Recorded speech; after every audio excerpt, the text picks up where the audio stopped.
Hey everyone! Welcome back to another hardcore but cottagecore episode. In the last episode, we built up this amazing storage system with an automatic item sorter. But today I'm going to switch gears and we're going to build 5 new OP farms in this world that are going to help us with all of our building projects in the future. And to make this a little bit challenging for myself, I'm setting a goal to do this within the next 100 in-game days because it's currently day 899. There's a lot of work to be done, but there is super cool news that I want to share with you guys before we get started. In between episodes on a live stream here on YouTube, we finally bred up a blue axolotl. I've got him in the house right now for safekeeping, but I do want to breed up a couple of extra ones. This is my first time ever having a blue axolotl in survival Minecraft. And if anything, it just goes to show how beautiful and special this world is because it happened in like 20 breeding sessions, so that's pretty cool. With all that out of the way, let's move on to our first farm of the day, which is going to be a melon and pumpkin farm. Now, like everything else, our farm is going to require some redstone, so I did a little bit of mining so we can fortune this up. And with fortune 3, all of that turned into this, which is pretty good. I'm just sort of freehanding this farm. I don't know exactly how many of each item that we're going to need since I don't know the space yet, but something like this for now should be fine. And I'm a little bit too lazy to dig out my beacons, so I'm just going to fight another wither really quick.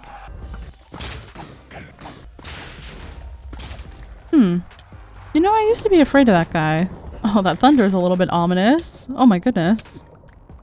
Now, as far as location goes, I'm thinking we can put it right over here, nestled into this like little hillside of the mountain, which means we are going to have to clear out these trees. I can always replant them later if I want them back, but for now, just to see it all, we can flatten this out a little bit. And then we can just head over to the mesa as I want to get some red terracotta. I sort of want to disguise this little build with a hobbit hole, and I don't want to use any mangrove wood, but the red terracotta will stand in nicely for that red tone in the rosewood. And a little while later, this should be more than enough to get us through the build. Now, I'm not following any tutorial for this one since I know how to build it after playing Minecraft for so long, so I'm just going to dig out an area here, build up the farm, and complete our hobbit hole. I built this farm as the backdrop for my 100k Q&A video, so if you guys want to see the entire process, make sure you go check that out. Less than an hour later and it's fully done, and it looks really good in that space. I really like it. It does need a little bit of work here in the entryway, but I'm going to worry about that if we have time at the end of the episode. I kept the inside pretty simple since we're just going to be, visiting the farm here, but as you can see, we already have a bunch coming in. And I can't wait to upgrade this whole farm with a crafter one day. That's 1 farm down and 4 left to go, and the next farm we're going to be working on is a bamboo farm, and I think I want to add it right here in this area. We're gonna need like 43 stacks of scaffolding later, so this farm is definitely coming in clutch. Gathering up the materials for the farm, the one thing I think I'm gonna be really low on is powered rails. They're a 1-to-1 ratio for the amount of gold into the amount of powered rails, and I need over 300 for the farm. I have a stack. So I made another trip out to the mesa, this time looking for gold. And after fortuning all that up, we'll get this smelted with the super smelter. And while that's smelting, we'll go ahead and head over to the villager cave and trade for some redstone. A quick 3 stacks of redstone later, and that should be enough to get us through this farm. I opted to put this farm underground as it's over 25 blocks long, 12 blocks wide, and over 10 blocks tall. And this was following a Cayman tutorial, so I just want to say a huge shout out to Cayman. I'm going to put the link to his tutorial and all the other tutorials that I use in this video in the description. And this was my first time ever making a flying machine, so of course I broke it like 12 times. Once that was all finally working, I got a dropper elevator connected up to a collection system up on the surface. On the surface, I started a structure, but took a break from it because I wasn't really liking the direction it was going to AFK for some bamboo for later.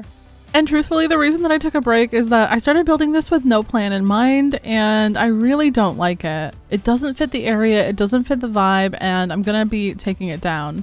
And mainly I want to show the tearing it down process instead of the building it up process because I'm not going to keep it, but also just to show you guys that sometimes I also don't like the things that I build and I have to take them down and rework them, and that's okay. On my journey to get more comfortable building on the fly without plans, I'm sure that this is going to happen sometimes to me, and it probably happens more than we realize to other creators that we look up to as well. I just wanted to show that, yep, it sometimes does happen. Once it was all torn down, I started building up the structure once again, starting with the supports. And once I was done putting in all the beams for the build, I was much happier with the shape. Now it's time to work on everybody's favorite thing in Minecraft, the roof. Although this time I am taking a little bit more inspiration from the builds around me and making it a little bit more rounded, kind of like a barn, like over there. Even though we have a time limit, I'm still glad that I took the time to build up and tear down the old structure and start again. I'm trying to be very intentional with all the builds that I place in this area as I want them all to feel like they connect together. Truthfully though, I just want everything to feel like I built it with love and didn't just rush it to try to get a build up. And that's what I normally feel like I have with my other builds. But I didn't have that with the previous build, so I'm so much happier that I redid this and now it's looking a lot better in my opinion. I'm trying to power through as many details as possible in this house because we still have 3 more farms to build. And I just really want to prove to myself that I could build so much in so little time. I did end up keeping this wall pattern of the diorite and the double birch slabs. I've used this a couple times now in some long plays and I really like this combination. And it does sort of bring together the 2 main different palettes that I use in this area, which are calcite and diorite, and of course the double birch slabs.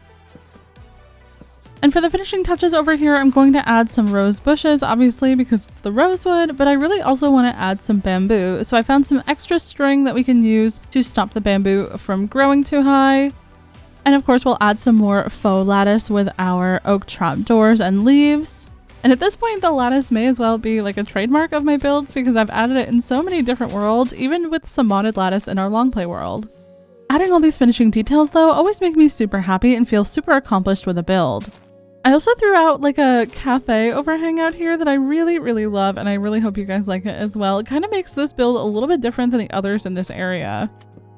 And I just want to take one look at it from further away. Oh yeah, that is looking so good over there. The cafe window is definitely my favorite part. The only thing I think we have left to do is work on the pathway out front, which we will eventually get to. I'm going to get these shulkers taken care of and then we can jump into the next farm, which is going to be the moss farm. But oh, there is so much to sort. I've been gathering up everything I need for the moss farm, but I don't have any slime, so I think we're going to make a trip out to the swamp to check our slime farm. I still love flying through this cave. I'm so happy with that area. I'm so glad that we made that last episode.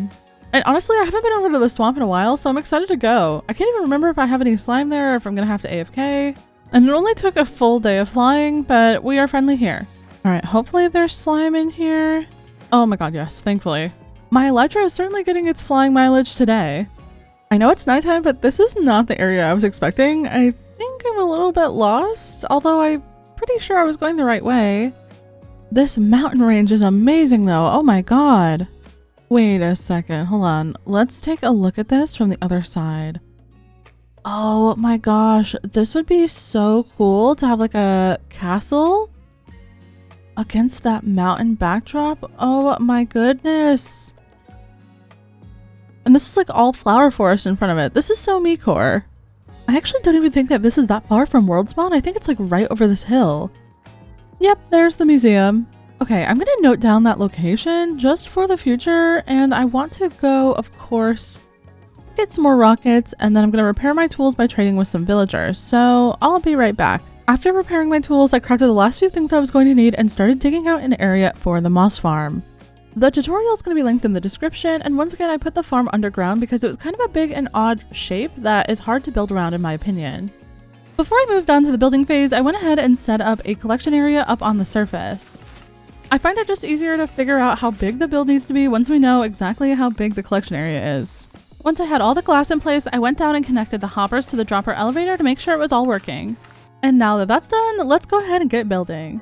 As always, I started this build with the supports made out of stripped dark oak, and then of course went back in with our classic palette of diorite, calcite, and polished diorite. I won't lie, this build is highly inspired by my friend Tavares. Her moss farm came out so amazing, so I had to try my own little take on it. And since this was the first roof that I wasn't using the color red or pink on, I had to add a bunch of roses for the rosewood. After a few more details, it was looking amazing, but I wanted to add a couple of custom mushrooms onto the edges of the roof to really give it that touch that Sev gave her roof.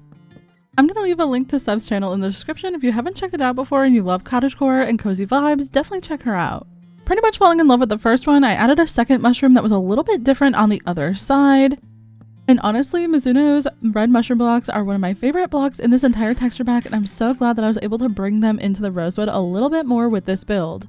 I hope that this build can connect the eventual village that will be transforming in a future episode to this area really well, and honestly, I just love how whimsical and magical this makes the rosewood seem. Now that we've decorated the entire outside and the roof, I want to get started on the inside, which I'm going to do the floor out of spruce planks just to keep it simple. I have an idea here to just kind of cover this whole area. I think I can just cut this off from the rest of the house.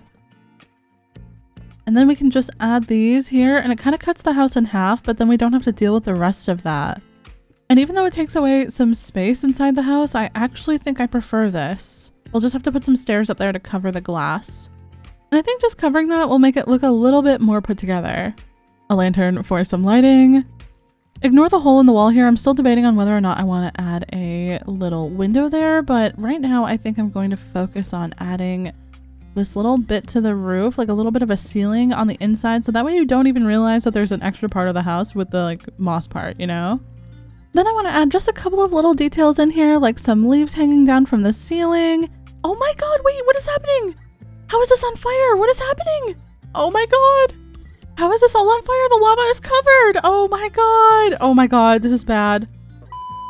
I've got the spruce swapped out for some stone brick, and I just need to replace the dark oak that burned down in the fire. I ran the farm while I was building, and we actually got so much moss from it. Oh my gosh. And I think this one's almost done. I'm just going to add a little bit more whimsical, overgrown leaves coming down from the ceiling because you know I love that in all my builds, and then that one's complete. And now we have to work on the most dangerous farm that we're going to be working on yet, the prismarine farm, and this is the only one that I'm actually a little bit scared of. I am going to go in well prepared, but that doesn't change the fact that I'm a little bit scared still. So we're going to make some 8-minute water breathing potions, and we're going to make some night vision potions, which will turn into invisibility potions with a fermented spider eye. And then a quick trip into the nether to get some soul sand because we need about 8 stacks. Now I have built these farms before in hardcore mode, so it's not as if it's my first time ever doing this. It's just always a little unsettling taking off all your armor and getting into the water with a bunch of guardians who can destroy you in half a second. Prismarine is one of my favorite blocks though, so it's going to be worth it. And honestly, having this storage room has really helped me stay on track this episode because everything's so organized, so I can just go grab what I need, craft it up, and then leave. But I still do have a little bit of a shulker monster going on over here, so just know I haven't changed that much. There's one last item that we're going to need, and it's over here in our relic museum before we take on our ocean monument. And I think this will just make combat a little bit easier. Hopefully this one's not a world ender. Our monument just to the south of our base is right up ahead, so let's see how close we can get to make a little base of operations. And there's drowned over there. I think this is as close as I dare to get without the invis potions, so I'm going to make a little platform here to put our shulker boxes on. We have all the materials that we're going to need. We have our potions, which I'm just going to grab now. And I guess it's really time to get started. We got our potion of invis, our potion of water breathing, and then let's take off our armor. Oh my goodness, this is scary. Okay, I don't think that they can actually see me. I think that we are good. Someone recently told me that you can wear one piece of armor when you're invis and mobs can't see you, so looks like that's true. Oh jeez. All right, very quickly finding the first one here, and let's just trident him from afar because I don't think that he can actually thorns damage me with a trident. I don't know though. Any armor trim? No. Oh, and by the way, just in case you're not very comfy cozy with the invis and water breathing, yeah, we're gonna be pretty much invisible for the entire farm build. Second elder already, let's go. I still don't see any armor trim, but that's okay. We still have another chance. Oh man, I always feel like I swim around and I can find the first two really fast, but the last one, I always get so lost. I don't think I've been up through here. No, definitely not. There he is. Okay, last one, finally. Let's take him out. Armor trim? No armor trim. All right, hard part's done. Now we just gotta get out of here and build the farm. When you have invis potions, this farm's a pretty simple one to build. But just to be safe, I kept an extra totem on my hotbar while I was building this farm. And once I did all the basic prep work, it was time to actually jump in and start building up the actual farm. Just like with all the others, if you guys want to build this farm for yourselves on Java Edition, I'll link the tutorial in the description. When it was time to build the collection area, I headed home, but I found this adorable meadow island that I'm definitely going to be building on in the future.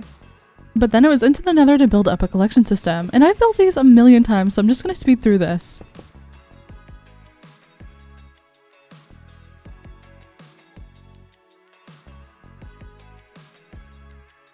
Okay, it's been about 25 minutes of AFK time, and before we go see all of our drops, I just want to drop down and pick up all of the ink sacks that are probably going to be everywhere around the farm.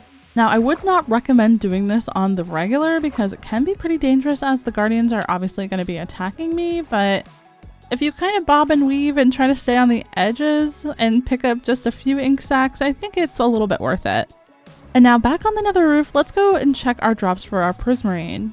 Usually this farm kind of pumps out a bunch of items, so yeah, as you can see here, oh my goodness, even this has a bunch of ink sacs as well. There is quite a bit of prismarine. I'm just going to grab a little bit of this to take back home so I can put it inside of our sorting system because I don't have all of these blocks in there yet. But it is now time to get everything together to make the very last farm, the shulker farm, which honestly I'm a little nervous about. My main reason for being nervous is, well, one, it's the end, so I'm always a little bit scared that something bad will happen and I'll end up like ender pearling off the edge for no reason, but also I've never made this farm before. And the one mob I see people complain about more than villagers is shulkers, so I'm not really going into this farm with high expectations. So after crafting all the components that I was going to need for the farm, I headed out to the end to an end city I've already been to and started building. I chose this location because I knew that there was 2 shulkers in the city nearby, so even if the first one ended up dying or something bad happened to it, we always had a backup one nearby. Also, just a note here, building this took me like 4 hours. Okay, I think the easy part of this farm is done. It's built. I'm not 1000% sure if it's good or not. I've never made one of these before, but it is really intimidating to look at, and now we have to get a shulker in here somehow. The only bad thing is that the shulkers that are in this city are in a little bit of a weird spot. So yeah, he's right there, and I've got to try to get him to move. I think this is going to be a little bit of a pain. Wait, there's one right here. Oh my gosh, I didn't even notice that. Okay, wait. Okay. How do I do this? Okay, I think if I can get the shulker in a minecart, then I can make a track down to the farm and it'll be fine. But I've got to get him in the minecart first. Trying to dodge all these little levitating bullet thingies. Oh man. Okay, hopefully I can just come over here and place this and then jump. There we go. Okay, he's in the minecart. This is good. Although it does not appear I can place a rail underneath him like I can with a villager, so... oh man, I don't know how we're gonna do this. In the meantime, let's just make a path for the minecart track to go to the farm. Okay, these are all slab blocks. There's a powered activator rail here, so that should force the shulker out of the minecart and into the farm. Oh, I'm a little bit nervous. Let's go and figure this out. How are we gonna move this guy onto the track? Okay, after some thinking and fiddling around with it, I think that we're going to drop him down onto this track right below and then connect it to the other one so that he'll join to the original track. All right, so let's hope this is going to work. Okay, he's on the new track. Nice. I think now I just can push him and then he should go down, but for some reason he won't move. Ugh.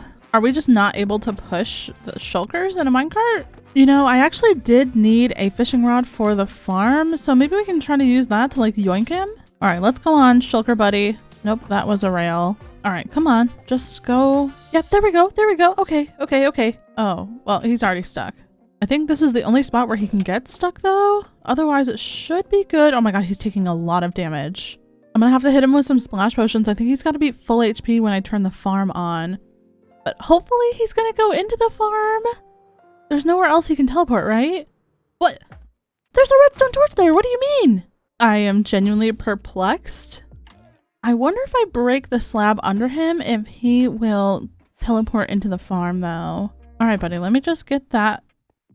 How are you still there? You're literally sitting on nothing. How are you still there? After struggling to get the shulker to teleport into the farm, I ended up getting him back into minecart and dropping him down again, but then I couldn't get him to go on the activator rail that was powered by a lever this time.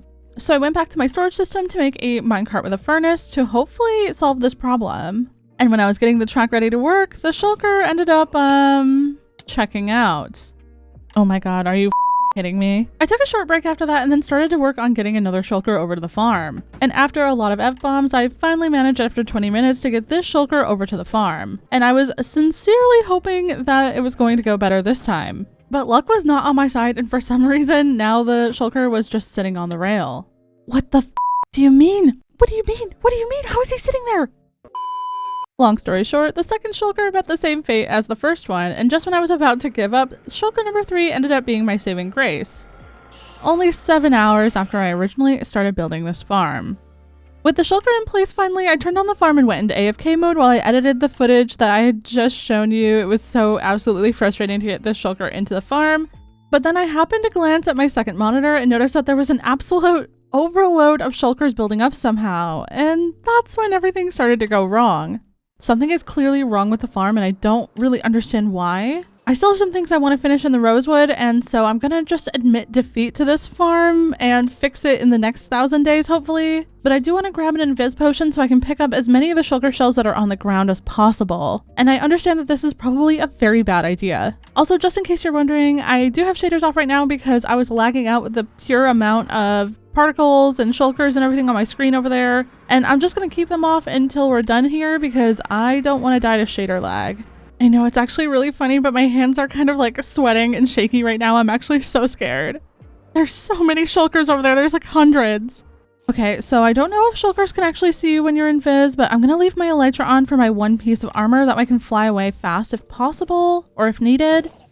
And I'm just going to pick up all these shells really quick. And I don't think that they can see me. Oh yeah, they can see me. Oh gosh. Okay. Okay, I do have an extra totem in my inventory. So just in case one pops, I'm fine. Oh my god, oh my god. Okay, that's a lot of damage. Okay, healed up. Maybe we can just get some of these on the edge over here and no elytra this time. We'll just see how that goes. So far, so good. This is, I don't know how I'm ever gonna fix this. This is such a mess. You know what I just realized? I should probably turn the farm off. Okay. There, they should stop spawning now at least. I hope. There are so many shells in the scaffolding. I'm feeling so greedy. I want to get it so bad. Oh my gosh. This is tough. This is really tough. I've never failed this hard at a farm before, ever in my life, okay? Ooh, that's a lot of damage. Okay, this is probably a really bad idea, but I'm just gonna get all of these ones and then I'm gonna get out. Oh. Oh god. Oh! Oh! Oh! Oh god! Oh my god. Oh my god. Oh my god. I almost died. Oh my god. That's enough stupid ideas for today, okay? That's enough. I'm done. I'm going home. Screw this farm. Screw getting shulker boxes. I'm done. We're home safe and sound, but I cannot believe we popped a totem. Oh my gosh. I don't know if you guys caught that, but I was literally at half heart at one point there. And after that, we only made it out with less than 3.5 stacks of shulker shells, which is not the best, but it'll have to do for now. I've got a ton of stuff here to organize though, all these shulker boxes and stuff from the farm, so I'm going to do that really quick before we move on to the final part of this episode before we are done today. While I was organizing everything, I realized that I couldn't find my Silk Touch pickaxe anywhere, so instead of just using my backup one in my ender chest, I went in my netherite to get another one. I want to have at least one pickaxe as a backup at all times, so it's important to me to get another one to replace the one that I've lost. I genuinely can't find it anywhere. I don't know where it went. RIP to my original Silk Touch pickaxe that I've had for 900 something days now. This one will be called Silk Scribe 2.0. After making my new Silk Touch pickaxe, I went into pretty much just building. There are a lot of areas in the Rosewood that I've set aside to do some building in, so I wanted to tackle some of these builds starting with this watchtower. But there were still a lot of things on my to-do list, so I worked on planting some azalea trees around the pond in the area and completely removing this old podzol patch and placing regular dirt there so it would be clean for a future build. At this point, I had less than 20 days left until we hit 1,000 days in this world, and I really wanted to make this area look even more special than it already was to me. Over by the starter house, I decided to make a set of retaining walls with a staircase to go up to the melon and pumpkin farm. But at this point, I wasn't sure if I liked it, and I thought, oh my gosh, I just made a huge mistake. So I decided to come back to it after I did some pathwork and detailing over by the bamboo farm. I decided I might like the area better if I set my starter house into the environment with a similar wall so it didn't look as out of place, and actually really started to love the area once that was done. From there, I realized that it was day 999, so I wouldn't have a lot of time to do anything else. So instead of doing any big projects, I pretty much just placed a bunch of streetlights. After that, I built a little pink tulip garden and slept the night away, and now it is day 1000 in this world. I cannot believe it. This is my longest ever hardcore world, and I'm so happy to see how much progress we've made in the last 1000 days. I'm so proud of the Rosewood and everything we've accomplished in this world, and it also looks so pretty. Even on the map, it looks so amazing. Even though we almost lost the world in this episode, I'm still so happy with everything that we've done, and I'm so looking forward to the next projects that we're gonna have in this world. Thank you so much for watching this episode. I hope you had a great time watching, and I'll see you in the next one. And of course, it's gonna be raining. Oh my gosh. Bye!